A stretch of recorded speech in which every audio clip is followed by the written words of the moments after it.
What's up, everybody? It's your boys Cam and T back again with another episode of the Cam and T podcast. If you are listening to this on YouTube, go ahead and hit that like button. Go ahead and subscribe as well. It helps with the algorithm. If you're listening to this on Spotify, iTunes, whatever you listen to your podcast to, go ahead and give us a 5-star rating. I am your co-host, Tony T. Tom West, my brother from another mother. Cam, we back tonight. We Borak in your name.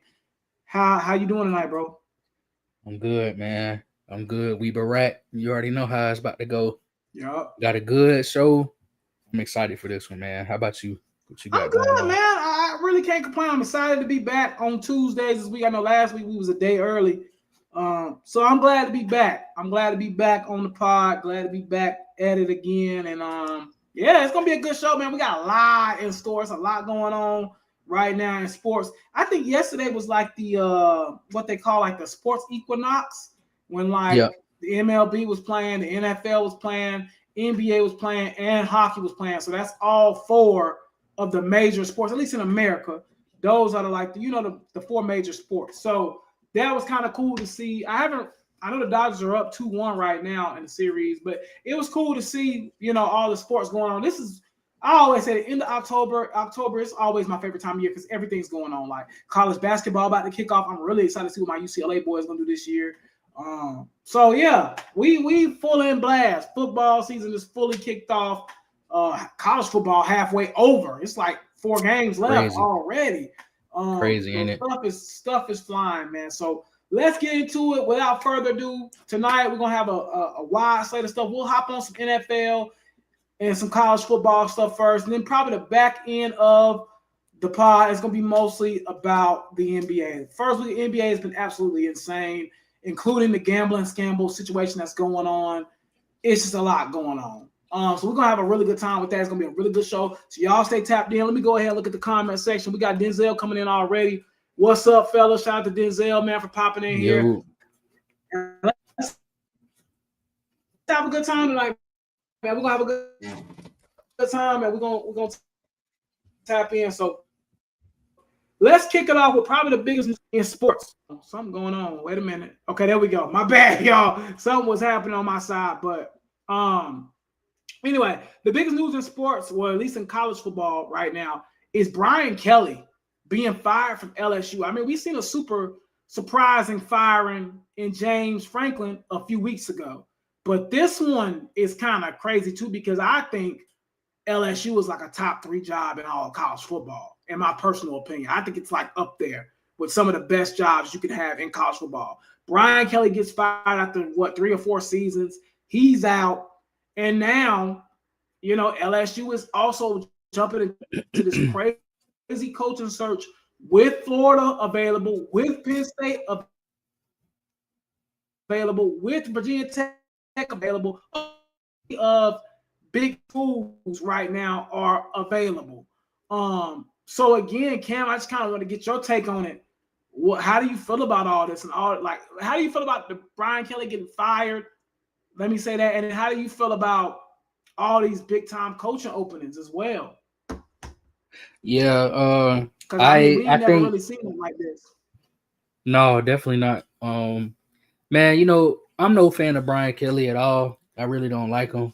I think he's despicable to be completely honest. I'm really not. I'm not a fan. So it's cool to see him get fired. To be frank with you, he really didn't. Somebody tweeted it out the other day that I saw, and I thought it was pretty spot on. They said, Saban, Les Miles, Coach O, they all seem like they really liked being at LSU, and versus Brian Kelly, more like he just kind of liked the idea of being the head coach of a power school. You know what I'm saying? Right. Of one of the top programs in the country, and I agree with that. I feel like Brian Kelly is very arrogant, very you know what I'm saying, really just unlikable from a lot of the things Yeah. that he does.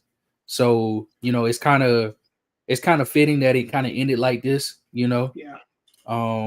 They weren't having a good season, but at the same time, it is really shocking that, one of these big schools in the country, like you said, a top 5 job, a top 5 program, top 10 program, um, is just fired their head coach, right? Just something that you don't really see that often. But like you said, this year, we done kind of seen it, twice. And depending on how you feel about Florida, and if it happens in Tallahassee, it might happen, again. So it's kind of crazy, where we are in the state of college football. With that being said, how I feel about like all these jobs opening, it's more about the jobs that aren't open yet. Y'all need to keep y'all head on the swivel, man, and tighten up. Because if Penn State can come out and say, look, we was a play away from the national championship and that wasn't enough, if they can come out and say that, if LSU can come out and say, look, Brian Kelly done put a lot of guys in the NFL, but we aren't where we want to be as a program right now, if they can come out and say that, if Florida can come out and say, look, man, I know that winning in the SEC is hard, but you only get 3 years to figure it out, and if you don't, you gone. If all these teams can say that, everybody need to have their head on the swivel, man. And that includes Dabo Swinney, our head coach. Yeah. You know what I'm saying? Yeah. Our fearless leader. Because I was at the point a couple weeks ago, I was like, man, Clemson ain't never going to get rid of Dabo. It's not going to happen. Now I'm at the point where if this keep happening, it's a real possibility. Like if Clemson, I don't know if he gets fired at the end of this year or nothing like that. But if we have another year like this, I would not be surprised if Dabo Swinney was gone. And I think that's what this era of college football is showing me. You want to know something, T? You want to know what it really sounds like, what it really looks like right now in college football? It looks like the NFL. I mean, that's pretty much where we are right now. You get 3 years, 2.5 years, and you out. We starting to fire you mid-season. Back in the day, we didn't really see college football head coaches getting fired middle of the season. This is probably really just started happening like the last 4 or 5 years. Yeah. Where people started getting fired mid-season like that. Yeah. And it was never, you would never see a head coach get fired in 2 or 3 years. They would sit there and wait for a long time. You know what I'm saying? It might be 4 or 5 years before somebody get canned at the university. But now we at a point where if you ain't turning the ship around in 2 years, you know what I'm saying? That's it. 2.5 years, we firing you. So again, I'm curious to where LSU goes from here. That could be in my opinion, that could be a premium spot for a guy like a James Franklin. You know what I'm saying? He got the SEC background, right? They won't take him. No. If he was struggling at Penn State, they ain't taking him at LSU. But where are you gonna go? Who you gonna hire? Let's jump into that. Well, let me give my take first, and then we're gonna jump into exactly what he was gonna say. Yeah. So here's my thing. I agree with everything you said. I think one thing that people are not giving enough credit to is these boosters now, since it's pretty much pay for play. Let's cut the crap. These boosters are paying players to play at these schools. I think now, since that's essentially legal, the boosters have more control now than ever before. So now it's like, oh, we got all this talent. LSU, remember coming out and they were saying the same thing about what they were saying last year with Ohio State. This is a $20 million roster. They're 5-3 right now, or whatever. 5-3, 5-4, whatever they are. They're out of playoff contention at this point. They already got 3 losses. With a roster that was considered like a top 5 roster coming into this season, top 10 roster. I think we both had them ranked top 10 coming into this year, at least top 15 coming into this season. And you're 5-3, and it's not even Halloween yet. You feel me? So I think now the boosters and the boosters have so much control now that they're like, this dude ain't getting it done. Y'all gonna have to fire him, or we ain't paying no more. And that's what's happening. That's what's changed. Is these boosters have even more control than ever before. That's why James Franklin has been canned. That's why Brian Kelly has been canned. They said somebody at LSU is going to pay like the majority, a donor is going to pay the majority of dude's buyout. Bruce, this is how much money these folks got. They said somebody is going to fork over the majority of that $53 or $4 million that he's owned. One person is. So he might give out $30, $40 million at that point now. The buyout for the actual college ain't nothing but $10 million, $20 million. Get them out of here. So when we're dealing with that type of money and that type of power, these boosters can pretty much do whatever they want. That's why I'm kind of with you with the Dabo situation. Dabo should kind of keep his head on the swivel now because, brother, you ain't in that much control as you think you are anymore. Because if there's a rich booster at Clemson that says, hey, we love you, Dabo, but it's time, he might be cooked if he keeps this up. I think he'll survive this year. But yeah, I mean, again, bro, these college coaches are getting canned quicker than ever. And I'm going to tell you what's also not helping them. I'm going to tell you a name that is not helping them at all. Kirk Cinetti. If you see the success that Kirk Cinetti had in year one, they went 11-1, went to the playoffs. And in year two, looked like they might go undefeated and back to the playoffs in back-to-back years at Indiana. So now these ADs and boosters are like, this dude is doing this at Indiana. We're LSU. We're Florida. How is he doing this in the Big Ten at Indiana and you are at Florida or Two LSU or Penn State in 2 years? Back to back, they're probably about to be in the playoffs. So Kirk Cinetti is hurting a lot of these people too. It's the Justin Herbert, Patrick Mahomes effect we talk about with quarterbacks. When they immediately come on the scene and they're the best thing you ever seen, and now anybody else that don't even look like them or close to them, it's like they suck. Yeah. A lot of that is happening right now in college football coaching. Now, let me get to your other question. Who should take the LSU job? I'm going to give my answer first. If I was LSU, this is how I'm going down the line. Okay? First and foremost, you got to make the calls to Kirby. You know he's not going to take it, but you still got to make the calls to the obvious people. Kirby, Ryan Day, they're not going to answer. It does not matter. They're going to say, no, I'm good at Georgia and Ohio State. But you still got to make the call. The third call, which is really the first real call that you make, is Marcus Freeman. He might say no, too, because he already allegedly done turned down Penn State, Florida, in Florida. But I think LSU is a more attractive job than both of those, in my personal opinion. The second call, that's probably the most likely call to be made, and I kind of feel sick for Florida fans because I think they thought they was getting Lane Kiffin. I think Lane Kiffin should be the call that really hits. I think Lane Kiffin is either about to get the hugest raise at Ole Miss ever, or he's about to go to one of those jobs. I mean, that's really where we're at this point. He's either about to get one of the hugest raises we've ever seen, or he's going to be the next head coach at Florida or at LSU. But I think Lane Kiffin is the first call you make. First actual call that actually probably will go there. Second call you actually make that actually probably will go there as well is Summerall from Tulane. He's already familiar with Louisiana. He's already familiar with, you know what I'm saying? He's already familiar with that area. He might actually be the hire. Yeah, right. And he's already, I wanted Summerall at Clemson. I told you that off camera. Like if Dabo got fired, that's kind of who I want was John Summerall. I thought he should have got a job in North Carolina last year, personally, before Belichick. But that's a guy I would be 100% interested in as well if I was them. And then the third call I would probably make, I don't know, them two is the main two, though. I will stick with them two right now. But that's who I personally think they should go after. And then as far as Brian Kelly, I think his reputation is cooked. I mean, it was already cooked, but like when you're seeing a bunch of former LSU players coming out, like rejoicing that he got fired, like people telling him Malik Neighbors pretty much essentially told him kick rocks. Like this dude wasn't likable. This is a terrible look for him. I think Brian Kelly's cooked. I think he's probably going to take like a coordinator job at this point or something like that.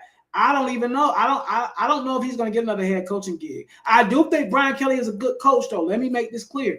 But I think because his reputation right now is absolutely in the gutter, I don't think he's getting a head coaching job. And he might not want one. He might not want one. He might take his $54 million and just chill out. But that's my take on that, though. Yeah, no, he a slime ball, man. You can't trust him. I never cared for that dude, man. Yeah, you can't trust him, man. He's just somebody. It seems like he always saying the wrong things. You know what I'm saying? Yeah. And I don't know if that's on purpose or if he's just an idiot, but one way or another, he always saying the wrong things. But as far as who should take the job, once again, man, I still don't understand. Explain to me, like you said about James Franklin. Why you think they wouldn't go there? I'm explaining to you why James Franklin will not get the job at LSU. he couldn't even achieve anything at Penn State with a little bit less expectations than LSU. And in a little bit of a easier conference. Let's just be real. Man, in the Big Ten, it's essentially Ohio State, Penn State, Michigan, Oregon. That's about it. That's really factors. Like really not saying that USC ain't good. I know Denzel on here. Not saying USC ain't good. You know what I'm saying? Not saying, certain teams in that conference, Illinois, don't have their way sometimes and be decent. But overall, right? Overall, there's the SEC is stacked. He's going to be going up against tough competition every week. There's going to be a big game every week. And we've talked about this before. He can't win the big ones. So you think he's going to go down to LSU and beat Bama and Georgia and Auburn and all these teams, Texas, week in and week out? No. And they're going to be like, no, don't bring that dude here because he can't win the big ones. That's exactly what's going to happen. They're going to say, no, this dude cannot bring. He thought the pressure was on him at Penn State. Oh, the pressure going to be on 10 at LSU. Yeah. Like way past what Penn State was giving you. So again, bro, I think that it's not a good fit. I think James Franklin will be good at a place like NC State. I think they're going to have a job opening pretty soon. Carolina, I think they're going to have a job. I don't believe in the Bill Belichick. Even though they've looked better the last 2 weeks, I still don't believe in the Bill Belichick stuff. I think he's going after this year. Virginia Tech, that vibe is what he needs right now. Somewhere where the expectations are not too crazy. If you get 8 wins, you had a hell of a year. That's where James Franklin needs to be, unfortunately. So I think the Florida job, LSU job, he shouldn't even be entertaining them, bro, in my personal opinion. Go somewhere where the expectations are low and you get 8 or 9 wins, and it's like, oh, my God, we're in the Super Bowl, like a Virginia Tech right now. Go there, you'll be fine. Yeah. That's my personal opinion on it. Nah, I feel you, man. I don't know where LSU goes. I like your selection with Summerall for real, because like you said, he already down there. Yeah. So that's an easy call, I feel like, for them. But like you said, Lane Kiffin obviously is gonna be that guy in the SEC that a lot of these teams want. I still think, and if AB in here somewhere, I still think Florida is where he want to be. I don't know if they've changed that report or if they've changed their mind on that, but I still think, because they said him and Spurrier was tight or something like that back in the day, and that he looked up to Spurrier and he wants that Florida job. I don't know how true that is, but I feel like that's where he gonna end up. But like you said, LSU is a bigger program. It is a bigger, more eyes are gonna be on LSU. But like you said, the expectations also gonna be higher. So it really just depends on what happens. But the thing about LSU and a lot of these SEC schools is they got to understand that whoever you bring in as head coach, they're not gonna get it done overnight, though. Yeah, you know what I mean. Yeah, like I said, they're gonna look at Kirk Cignetti and be like, "Well, if he did it, why can't y'all?" Yeah, no, you're right. I'm gonna tell you another job that might come open. It's not super attractive, but it's a decent place. I think the Washington job could come open because I think Jeff Fisk could potentially take the job at UCLA. I do. So that's another job. He keep moving up he keep moving up over there on the West Coast. He done went from Arizona to. I would watch for that Washington job to open up as well, because interesting. He's been the leader in like odds for who's gonna be the next coach at UCLA. So again, I know Washington's not the greatest job on earth, but again, that's another job thrown in the mix. If he goes there, but he's been rumored to be possibly going to UCLA, which I think would be a hell of a hire for UCLA, by the way, if that does happen. But you got to think about it, man. Washington, I mean, they be in the mix every now. They be in the mix. That's what I'm saying. They made it to the playoffs 2 times in the last 10 years. I mean, they was just, they was just in the national championship. They was just in the national championship. That's what I'm about to say. When Michigan won, right? Yeah, that's who they. Yeah, they were just in the national championship 2 years or did ago. They beat? That's what I'm saying. Yeah, did they beat Texas? Or they beat? They beat Texas that year. Yeah. So again, like that could be another potential nice job opening up there in the Pacific Northwest. So who knows? But but it's crazy to see. But go ahead. Yep. No, overall, it's a crazy coaching carousel this Yeah, year, it's gonna man. be It crazy, really bro. is. We gonna It's see what gonna be happens. crazy. It's the next month and a half is gonna be insane because they're gonna want to have these coaches signed, sealed, and delivered by signing day, the early signing day, which is like December 15th to 16th, is somewhere in that ballpark. So the next like month and a half, I think is gonna be extremely interesting. Between Man. now and Christmas, it's gonna get crazy. And it's crazy because this is all it's different from the NFL because in the NFL there's such a long period Correct. between seasons. You know what I'm Correct. saying? To where you can hire a coach. Carolina fired their Hold coach. on. Hold on now, Go AB. ahead. Hold on. I'm sorry to cut you off. I gotta argue with this, bro. Let's talk about this. AB said also, let's stop the notion that LSU is a bigger brand than Florida. It's not.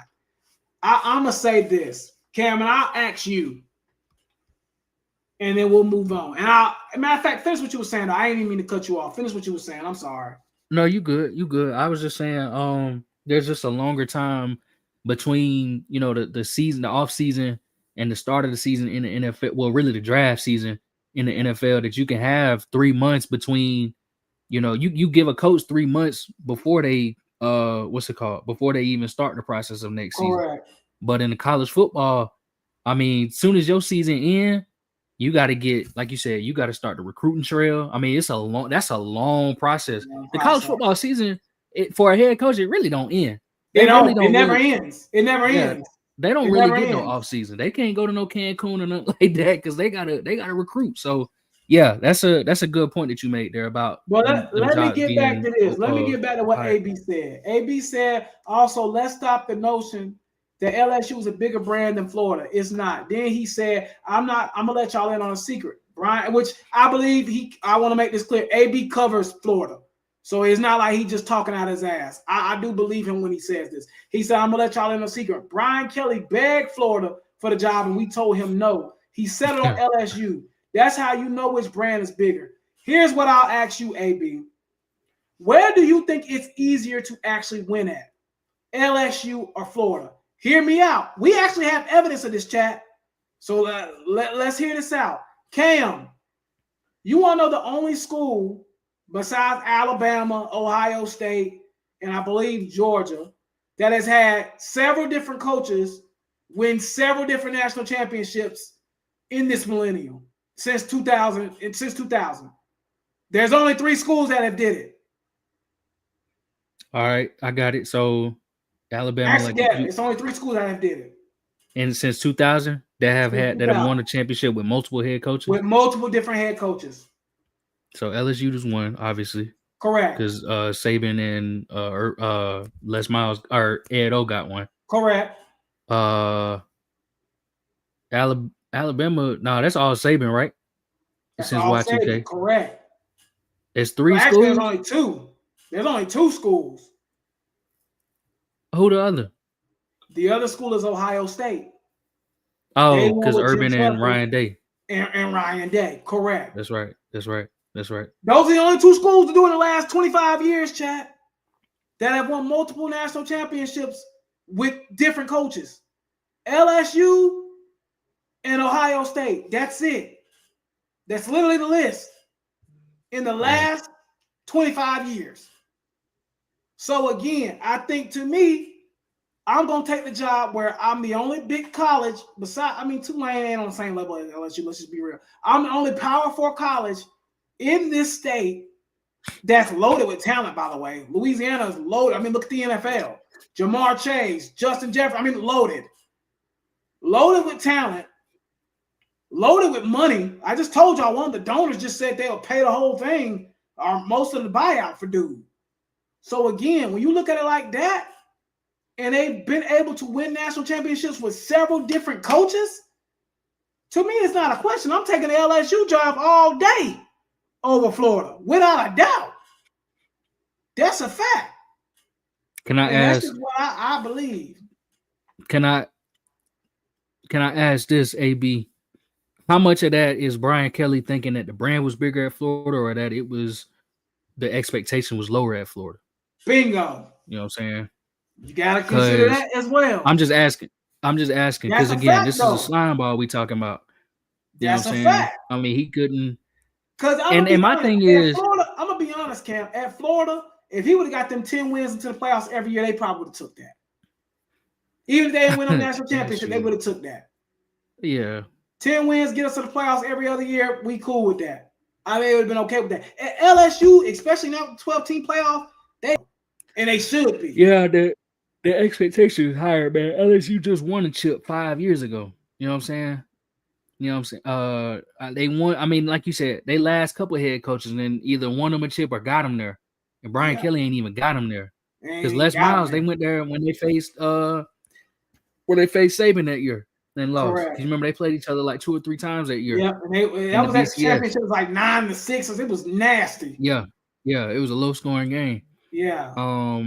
That was a crazy year too. So I mean, you had so that's 3 head coaches that at least made it to a national championship game. Correct. So that's why the expectations higher there, in my opinion, as far as Florida. And I'm not knocking Florida's brand, but again, Florida, no disrespect, but the football team ain't really been hitting on much since 2009. You know what I'm saying? 08.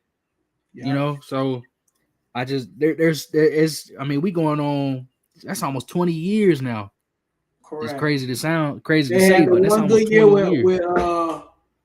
With Buddy, Cal Pitts, and Trask. They did have that one good year. Besides that, I mean, they've been pretty much an average football program for the last, 15, 16 years. That's just the facts. LSU done been in the mix dang near every year. So we got to take that into consideration. All right, let's move on to, I know we done spent way more time on that than I thought. Did you want to hit on anything in the NFL real quick? Because I know we said we want to talk about that a little bit.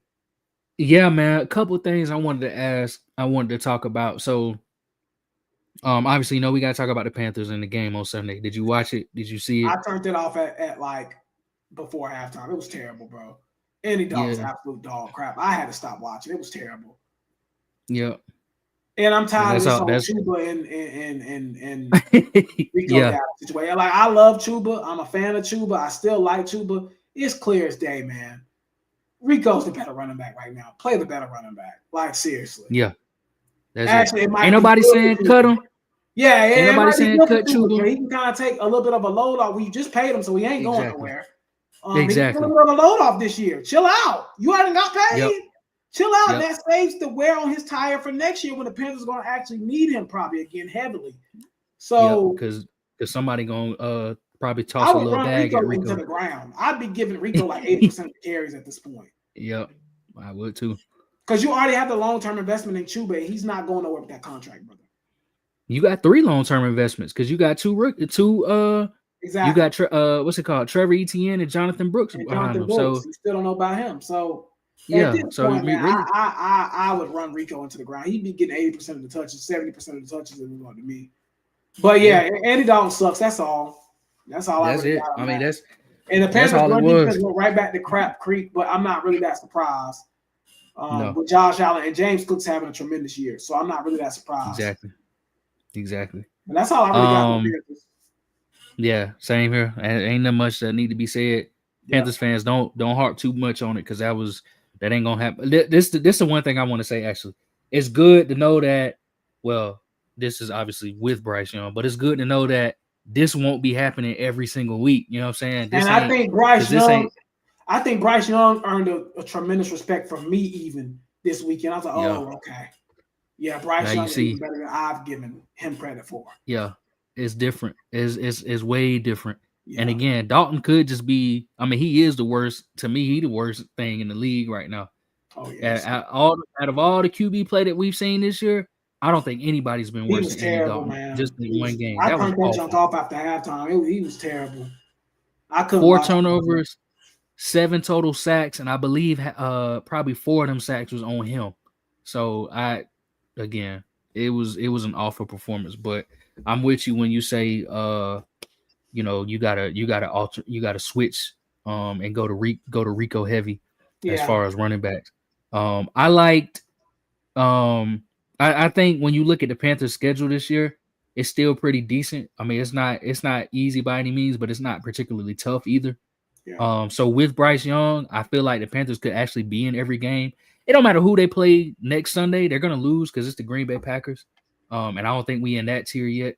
No. But when it comes to the New Orleans Saints, there's a chance that you sweep the Saints. You know what I'm saying? There's a chance that you get the Bucks in week 17 or week 18 because they're gonna be resting starters most likely. Mm-hmm. So there's a chance for Carolina to get 7, 8, 9 wins. 7, 8, 9 wins. Yeah, that's what we predicted. Yeah. That's what we thought would look like progress, and I think most Panther fans would actually be okay with that. Essentially, I am. I'm okay with. Dude, I'm okay. I'm okay where we at right now, especially if Bryce ain't playing again. I know it's good. We're showing progress as a team. I know it's good. I see the progress. I do. And I want to give a shout out too, because Ted McMillan, again, another really good game. As bad as Andy Dalton was, he had like 99 yards, I believe. So still a really he's been certified this year. So I want to give him credit real quick. Go ahead, my man. No, you good. I want to move on to just give me your thoughts. Any games that you saw or any teams that you saw this weekend that you pretty impressed with? Anybody that honest, man. I know I've talked crap about them, and I know this is what I'm probably the most famous for. The Colts look good, man, and Daniel Jones looks even better. Every week he gets better and better and better. So before y'all clip farm, I'm giving Daniel Jones his credit right now. He has been amazing this year. Let's get it out the way. He's been absolutely amazing. I think he should be in the MVP talks. I'm being dead serious, but this goes back to what I told you when we was hiring Canales. I said Shane Steichen need to be the guy. It might have been Reich that we were hiring. It was either Reich or we done hired and fired so many coaches. It was either Shane. It was either Reich when we were hiring Reich or when we were hiring Canales. I was screaming to the mountaintops. Shane Steichen is who we need. He has completely changed Daniel Jones' whole reputation. Literally, Jonathan Taylor has been amazing. He looks like the best running back in football right now. And I told you this. I think I told you this off camera, or maybe when we was ending one of the podcast. The Colts kind of give me 2015 Panther vibes. Like nobody's really talking about them. They're 8-1, 7-1, whatever they are. They've only had one loss. Nobody's really talking about them like that, and they just keep blowing teams out, putting belt to tail every week. So again, I think the Colts, man, we got to start taking them seriously, bro. We got to start taking the Colts seriously. And the Falcons is a team I want to talk about that I'm absolutely confused by. I don't get them. Like 1 week, the Falcons look like one of the best teams in the NFL. Then they turn around the next week and look like the worst team in the NFL. Like they are literally the most inconsistent team I've ever seen. They looked great against the Buffalo Bills the week before last. And then you just played probably the second worst team in the NFL and look like our third worst team in the NFL and look like absolute dog crap. Got housed at home. I don't know what's up with the Falcons. And I don't know why they got Kirk Cousins back playing again. Is Penix hurt? Yeah, he hurt. Oh, okay, I didn't know if it was like a soft benching situation. Nah, he got hurt. He got banged up that week against the Bills, I think, or the week or last week. One of them. Okay, but Kirk, I think Kirk started last week. Or they was on a bye. They was on a bye. Yeah, I was about to say. Yeah. But yeah, they look bad. The Falcons, I don't get them at all. They got all this talent and they just look terrible. But that's all I really can talk about is those two teams there. They just look bad. Yeah. And by the way, the Chiefs are back. Let's get that out the way too. Yeah, they back. The Chiefs are back. So I would say a team that I'm impressed by is the New England Patriots, of course. Yeah. They hooping. They going crazy. They got themselves a quarterback. They got themselves a coach. I mean, they got it all. I mean, we said Mike Vrabel shouldn't have been fired in Tennessee anyway. Correct. We thought that was dumb. So I mean, they just let New England get him. That was stupid. And then it's crazy how we've been saying it all week, but how New England, they kind of go through a rebuild so quick. I mean, they found their quarterback. Tom Brady ain't even been gone 5 years yet. Yeah. You know what I'm saying? 6 years. And they already found them their quarterback of the future. So that's incredible for them. The team I'm probably most disappointed by. I know they just won this weekend and they just blew us out. I won't even say it's a team thing. It's a player thing, really, but the Bills don't look like a contender to me. I know they just put up 40, but again, that was all Dalton. You know what I'm saying? Yeah, Dalton had like 3 turnovers, bro. He pretty much gave him 21 points. He gave them everything. And then obviously James Cook went crazy. Carolina's run defense folded. But to me, the Bills don't look like a contender, bro.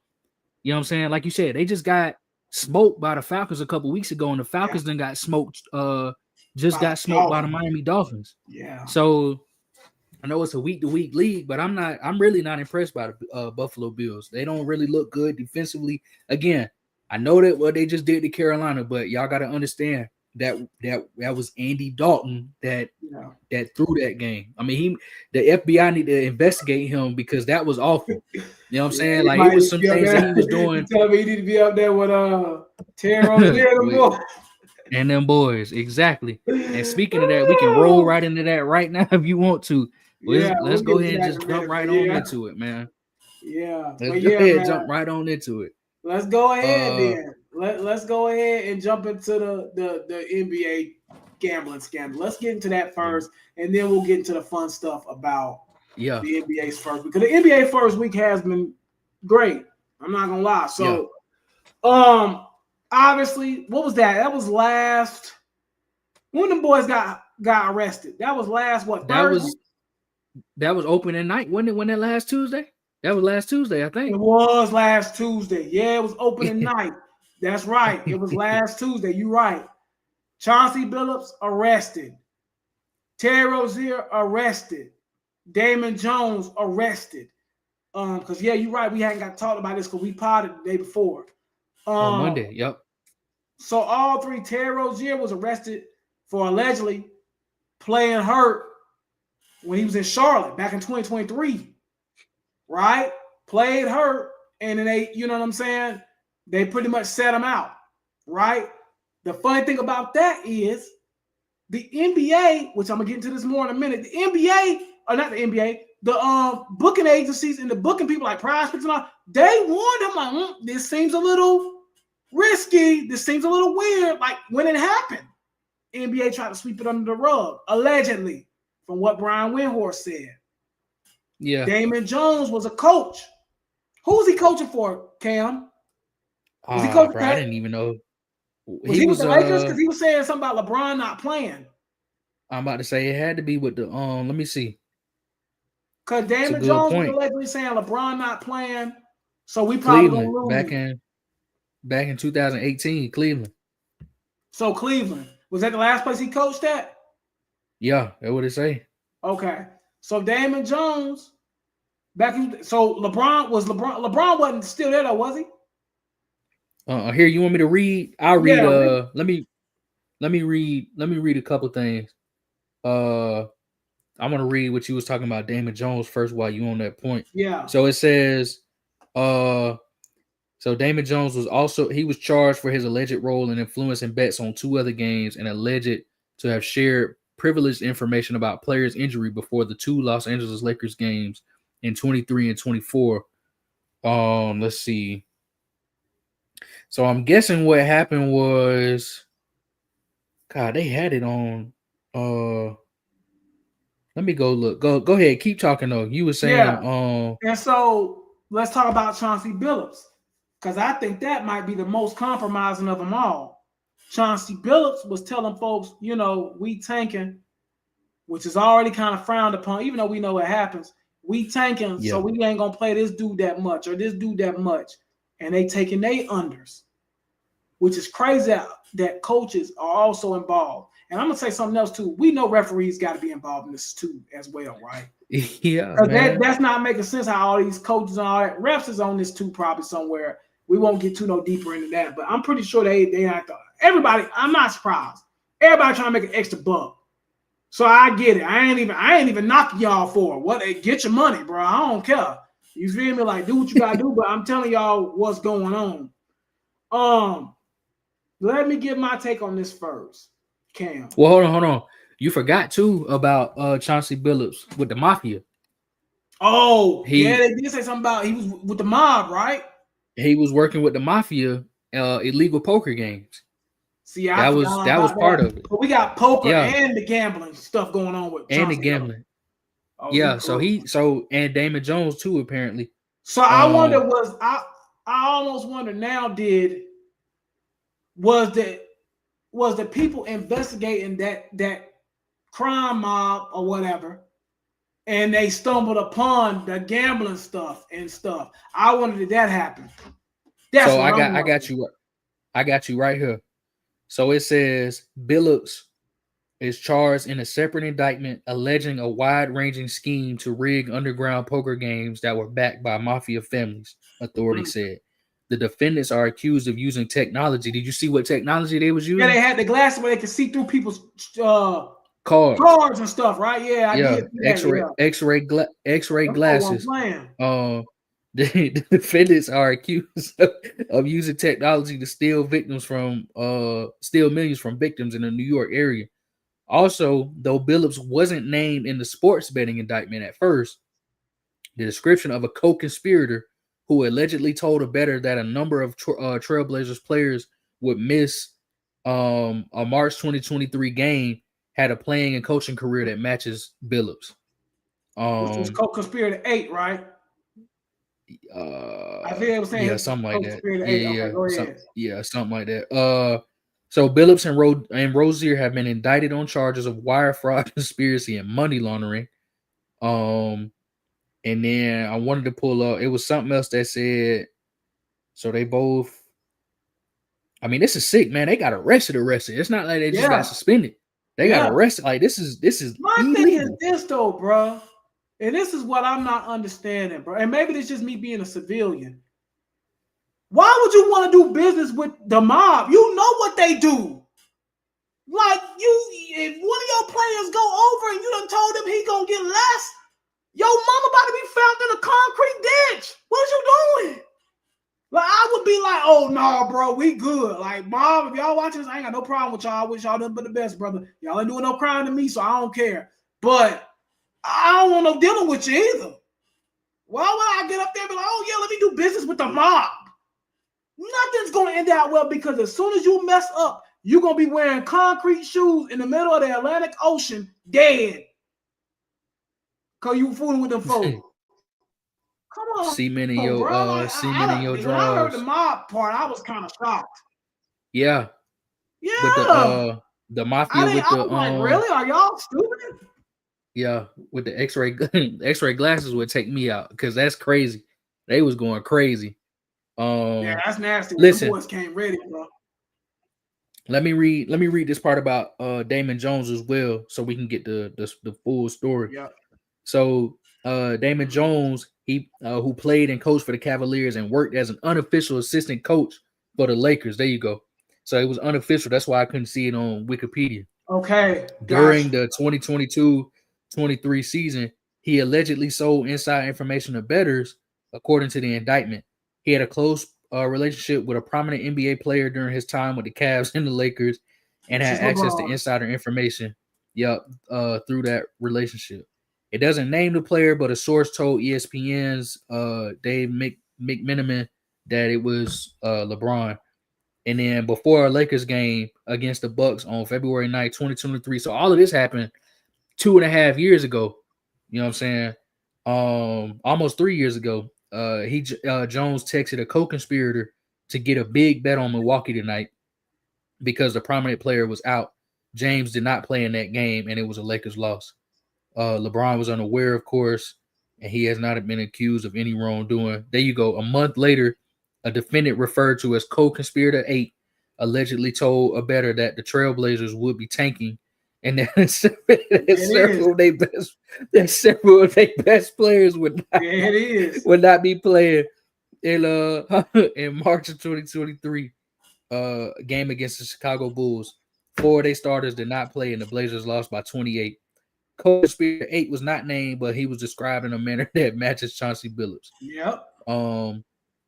And then, last but not least, the case stems from the betting scandal involving former Raptors center Jonte Porter, who was banned from the NBA in spring 2024 and is awaiting sentencing for his role in gambling scheme around player prop bets. He admitted in court to manipulating his performance in 2 games. That's crazy. 2 games, bro. That's it. 2 games and your life pretty much ruined. Over. And keep in mind, it's 2 games of playing in the highest level of basketball. Correct. All you doing is playing. Bro. Let's see. In the poker case, Billups and Jones are accused of using their celebrity to lure people into playing poker games that were rigged by the mafia. There you go, right there. That's how they was doing it. The organizers allegedly used sophisticated teaching technologies, including shuffling machines that could read the cards in the deck, poker chip trays with hidden cameras, and special contact lenses and glasses that could read pre-marked cards, and an X-ray table that could read cards face down on the table. That's crazy. Once the so-called fish, there you go. Once the so-called fish, there you go, swimming with the fishes. Once the so-called fish lost, the mafia used extortion and violence to make sure they paid their gambling debts. That's sick, bro. Well, I'm trying to tell you. That's why I don't even understand how they got involved with that, bro. Victims have lost at least $7 million in the rigged poker games, with one victim losing $1.8 million. Victims believe they were sitting at a fair table. Instead, they were cheated out of millions. Billups, who was known as a face card in the scheme, helped to organize and played in games held in Las Vegas using a rigged shuffling machine in April 2019, where they defrauded victims of at least $50,000. Following another rigged game, Billups was wired $50,000 for his participation, the memo states. To believe that Billups did what the federal government is accusing him of is to believe he will risk his Hall of Fame legacy. Go back. You said they wired him $50K? The mob? $50,000. They wired it to him. They didn't give it to him in the back alley where it'd be a little bit harder to trace. Following another rigged game in October 2020, Billups was wired $50,000 for his participation, the memo states. Malik Beasley, I was wondering what happened to him. He's still under federal investigation. He was not mentioned in any of the indictments. His attorney said that Beasley is not a target of this investigation. ESPN previously reported that some of the same gambling accounts that bet on Porter and Rozier props also bet on college basketball games. Oh, Lord. So they going after college athletics next. Yeah. That's sick. Think about it, bro. Hand on what's going to happen next. So this is what I want to get to, Cam. You pretty much gave us the gist of everything that's going on. Yeah. We need to change this thing with prop betting on players. I think going forward, you should only be able to bet people's overs, in my opinion, on prop betting. Because it's too easy to manipulate the unders. It's too easy. Yeah. You could just, I'm sick tonight. I got a flu. And go out there and drop 5 points. I think going forward, prop bets should be completely taken out of college sports because they're way more susceptible to this type of stuff happening. So college sports, there should be no prop betting. There should only be team betting. Like, hey, is Clemson going to win by this amount of that? Take prop betting and player betting. Money line and the spread. Yeah, that should be it for college. That should be it. Because that's a little harder to manipulate. For the professional people, you should only be able to prop bet over. Because if a person say, hey, we're going to pay you to drop 40 tonight, at least he ain't cheating himself. At least he actually going out there trying to drop that 40. And at least that ain't changing the competitive spirit. Well, shoot, it's probably going to give you more competitive spirit. You see what I'm saying? So, in my opinion, I think you got to completely get rid of, like, the betting the under stuff. That got to go, in my opinion. Yeah, I can agree with that, man. I think I see where you're going with that. Yeah. It's just one of them situations, too, that you see the links that they went through with this stuff. My thing is, playing devil's advocate real quick, is like, if you eliminate the unders, now you got the overs. So let's say, for example, you know what I'm saying? I ain't gonna say no players' names, but let's say it's me, right? Yeah. And somebody came up to me and said, hey, look, man, I got Tony over 20 points tonight, bro. Guard him every chance you get and let that boy score. You know what I'm saying? Obviously, it's a little harder to do. That's true. It's way harder. That's fair. It's way harder to do that. But at the same time, these boys was putting on goggles and contacts. Yeah, I give y'all credit on that. Y'all did that, bro. Put no goggles is crazy. They was cooking with that. I ain't gonna lie, bro. I give y'all credit on that. That was hard. I even asked the chat. I was like, bro, chat. I was like, why? I know it's wrong. Yeah. Obviously, it's wrong. Yeah. But like, why? I was confused as to why they was getting like arrested for it. You know what I'm saying? But now after reading that, I completely understand why. Because I told them I hope the boys ain't listening to this pod this week, but I told them sometimes when we play a little poker, I might slide a card under my sleeve. You know what I'm saying? I don't want the feds knocking on my door over a little petty game between me and the fellas. You know what I'm saying? Just because I hit a little two of diamonds under my sleeve or something like that. But nah, man, they out here, man. Them boys out there betting and whatnot and gambling. And I mean, you throwing away your life, man. Chauncey Billups is cooked, bro. That's the sad part about it. Yeah, Chauncey Billups is a Hall of Famer. Done. Chauncey Billups is a Hall of Famer. They might take him out the Hall of Fame because of this. They probably will if they find if he's guilty. They 100% taking him out, and they writing him out the record books and everything. Yeah, all of that is cooked. All of that. So it really is a shame, man. It really is a shame. I hate to see it. Because Mr. Big Shot, you know, he also kind of a Nuggets legend as well. So yeah, hate to see it, bro.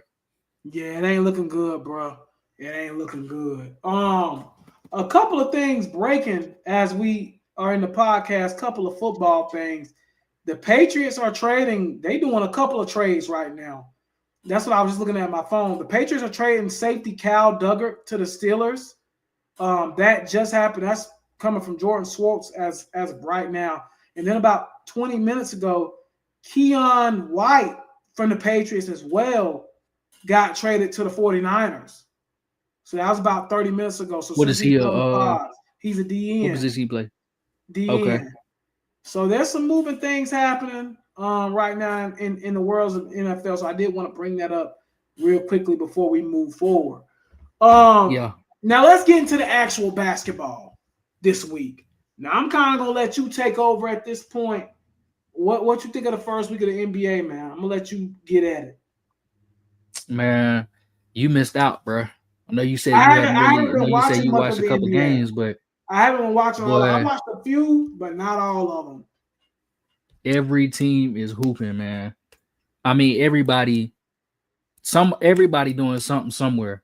You know what I'm saying? Somebody making something shake. Well, everybody's every at their single game right now too. We do got to consider that as well. Everybody that too. Healthy. That too. But it seemed like everybody hungry this year for some reason. Yeah. You know what I'm saying? I mean, everybody seemed like this is their year. I don't know if it's just because OKC what they did last year. Let's be honest. In the East, it's wide open, man. So the teams in the East, I definitely because now since the Celtics ain't gonna be it this year. Yeah. Because the injuries, I think teams in the East are, and the Indiana Pacers ain't really gonna be it this year either. So I think since them two teams is down, I think everybody feel like in the East, like we got a chance. Even like the Hornets, for example, they've played well so far in the season. Well. So I think the teams in the East for sure feel like it's anybody's shot. Oh yeah. So yeah, get back to what you were saying. My bad.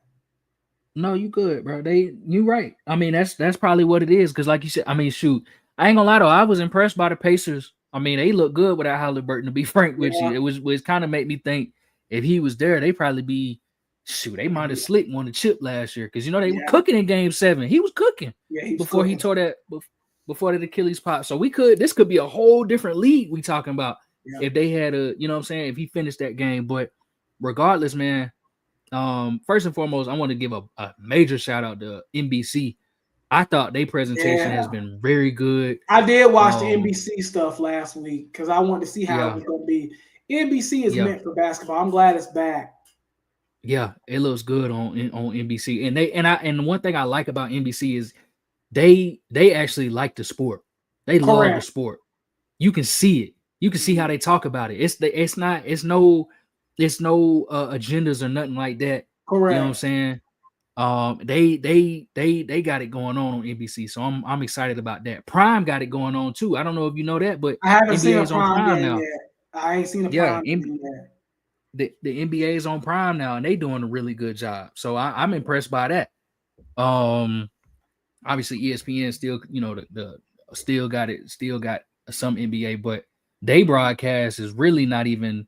When I look at that NBC and that Prime broadcast, I'm like, man, NBA really ain't doing it, man. Yeah. So I need to see. So they talking about it in the comments right now, that Prime presentation and that Prime camera. I gotta look at Prime is doing a really good job with football too. So I definitely gotta check into basketball. They have. As soon as they get Al Michaels up off of there, they'll be doing something for real. Yeah, I agree. They'll be doing something for real. He be hurt every Thursday, bro. Yeah. But hey, look, I wanna bring up some stat lines for you that I think is really interesting when it comes to the NBA. So the hottest new duo in the league right now, VJ Max. You heard of them? Yeah. Last night, VJ Max, so that's VJ Edgecombe and Tyrese Maxey, for those of y'all don't know. 76ers, keep in mind, Embiid is healthy, and we ain't heard nothing from him. This is how good that backcourt is playing right now. Last night, they combined for 69 points, 8 rebounds, 15 assists, a block, and 2 steals. And they look every bit a future. Didn't VJ drop like 30 his first night? 35, I think. Yeah, that's why I said it was like first 30 game. plus his first game. Yeah, that kid's gonna First be good, game. man. But go ahead, though. I'm telling you, man, I'm really impressed by all of those guys. I mean, they look. His first game 34-7-3, second game 15-6-8, and then last night 26-4-7. I mean, these are numbers. These are elite 2-guard numbers. I mean, this is like all NBA numbers right now. Yeah, that's pretty good. So I've been very impressed by the 76ers. I wanted to give another shout out to a couple of the guys that have been scoring 50. So Lauri Markkanen hit 50 last night, but I wanted to look at I wanted to see. You know who's been going crazy though. You know who's been going crazy, right? Wemby.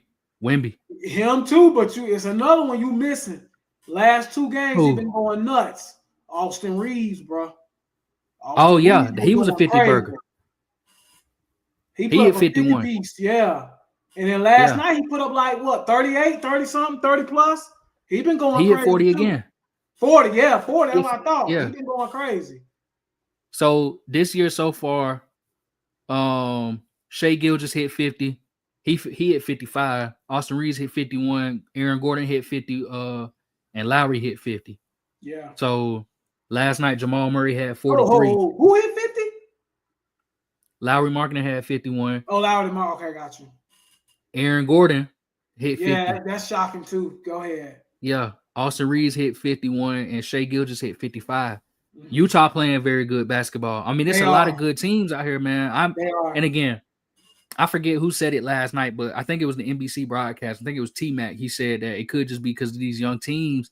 They just hungry and they just trying to get as many wins as they can while everybody, ain't really figured out their groove yet. Right. So that's why the 76ers, the Hornets, the Jazz, all these teams that are probably going to be, kind of mid this year, that's why they hooping.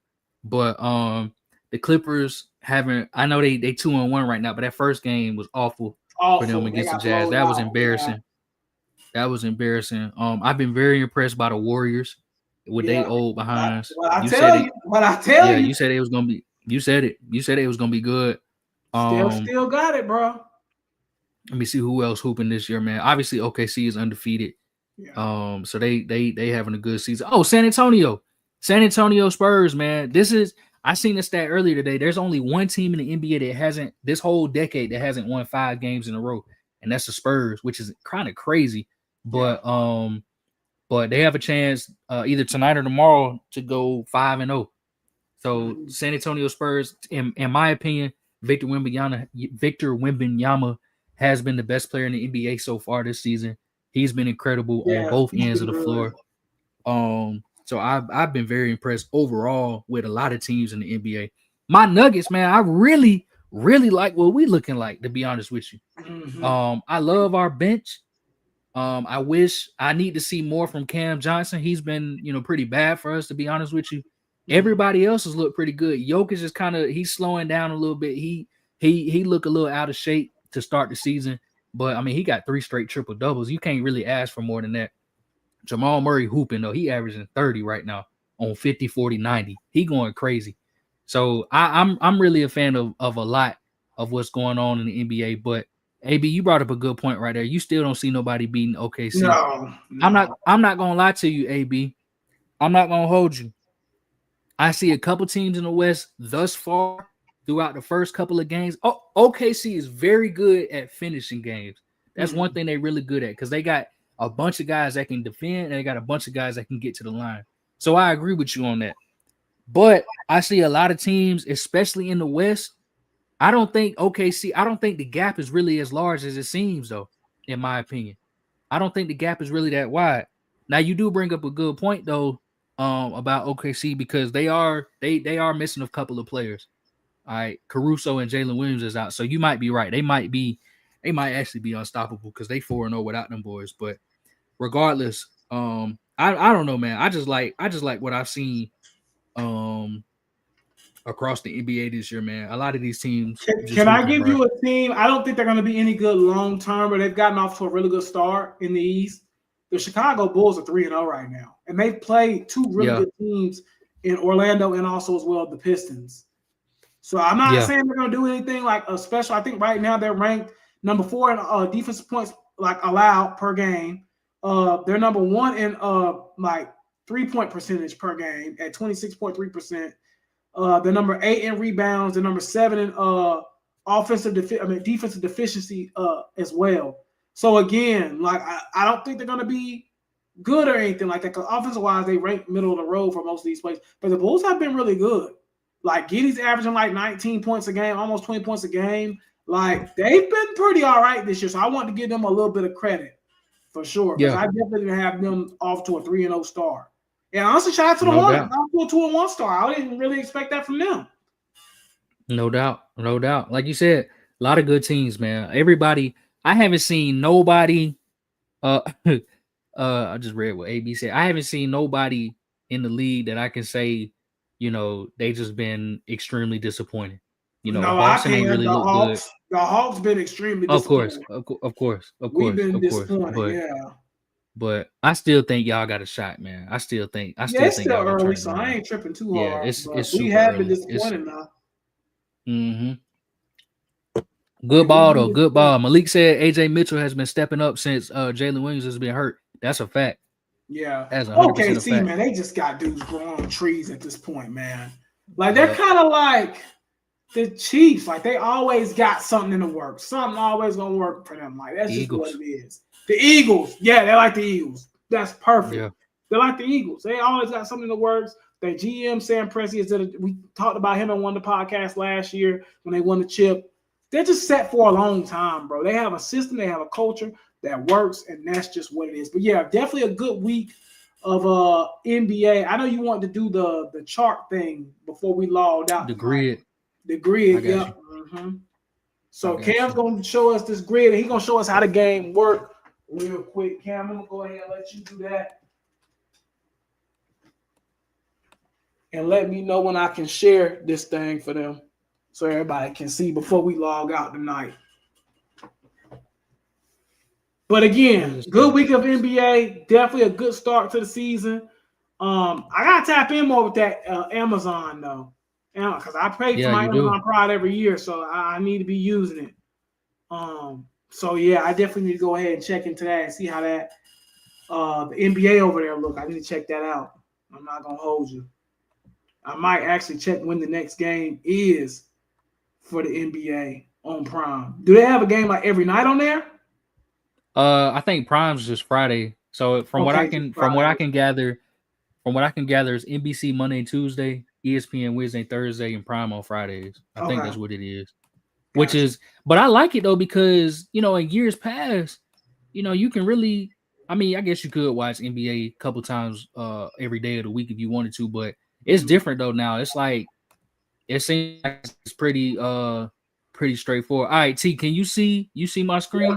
Yep. You want me to share it? Yeah. Okay. So everybody, I'm gonna explain what the Immaculate Grid is. Some of y'all have probably played it before, but basically what we're looking at here is you gotta put in a player in this little box right here, okay? In these boxes. So, like, for example, this is all professional basketball. So for here, T, and we can kind of practice, or we can just go for it now. But we can go basically, for it now. This one says 20,000 points in their career, and you want to match it up with a Bucks player, a Blazers player, and a Pistons player. And now they don't have to have 20,000 points as a Buck, they just have to have 20,000 points and In have played general. one regular season game or playoff game as a Buck, right? Okay. So, like for example, for the Milwaukee Bucks, I think it's pretty easy who we gonna Greek put freak. here, right? Greek freak. No, he don't. I don't think he got 20K yet. I He was ain't got thinking, 20K yet? nah, 20K is a lot, man. I That's. mean, yeah, it I was is. thinking Kareem.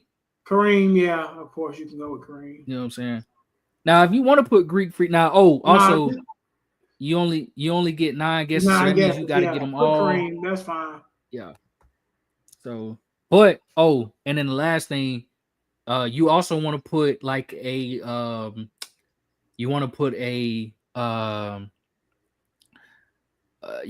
the goal of it is to choose a player that's not as prominently known, right? Okay. So, like for example, if the answer was if Giannis was an answer, most people probably would say Giannis. So you might go with a Kareem. Now, 51% of people said Kareem. You know what I'm saying? That's a lot, Yeah. right? For the Blazers, I'm thinking, who you got? Who you thinking?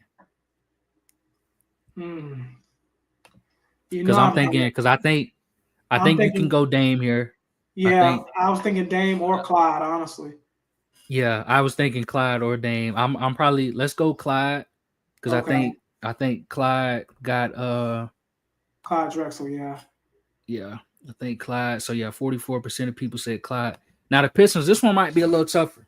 So 20,000 points, they've had to play at least one game for the Detroit Pistons. In their whole career. And this can be a legend, this can be a current player. Well, it ain't nobody current. I'm trying to think who. So I'm thinking about the bad boy Piston day. Isaiah Thomas wouldn't have had 20K points, though, right? I don't think so. Shoot, he might have. I don't know, you though. Think Zay Thomas? I don't think he has 20K points. Because that's back when scoring wasn't as prevalent. You know what I mean? Yeah, that's the true. only reason I would say Zay, but I'm thinking Richard Hamilton ain't got no 20K, right? No, Richard Hamilton ain't got no 20K, no. I'm trying to think who else. I don't think Isaiah Thomas. That's the only person I can think of right now that I'm like, okay, he might would. Well, we can come back to that one. We can come back. So Bucks and Hawks, I've been looking at this one for a while. I have one in mind. Who you got? Who you think though? Bucks and Hawks.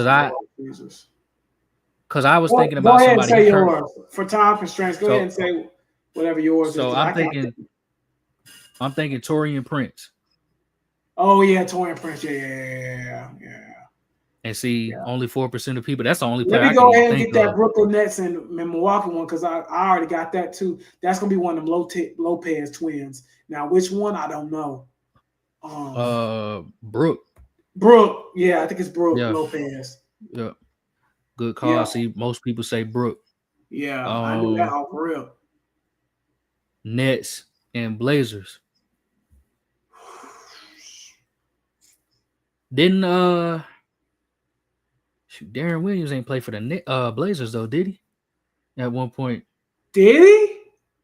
No, he went to Utah Jazz, didn't he? Yeah, you might be right. Yeah. Did Drew? Did he play for the Nets? Who? Drew Holiday. No, I don't think so. No. I don't think he ever did. And we were right. Isaiah Thomas only got 18,000 points. So we was right on not putting him in there in Detroit. We was right. Okay.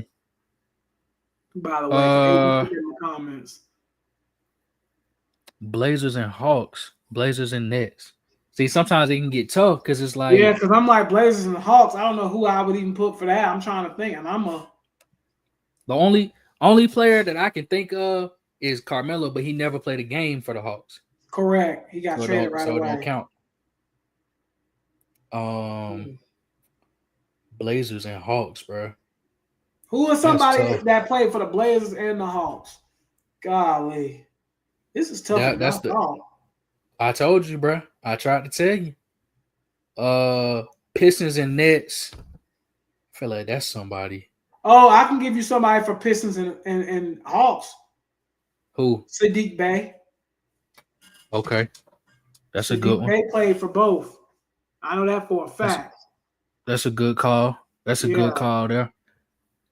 Um, Blazers and Hawks, man. I feel like, man, Blazers and Hawks. Golly.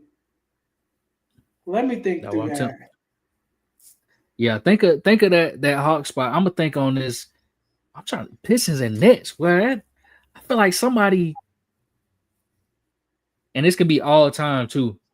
So I'm just trying to think of the Nets all time roster though. Hawks and Trailblazers. Let me think this thing through. Did Cal Culver have a stint in Portland? No, it was Cleveland.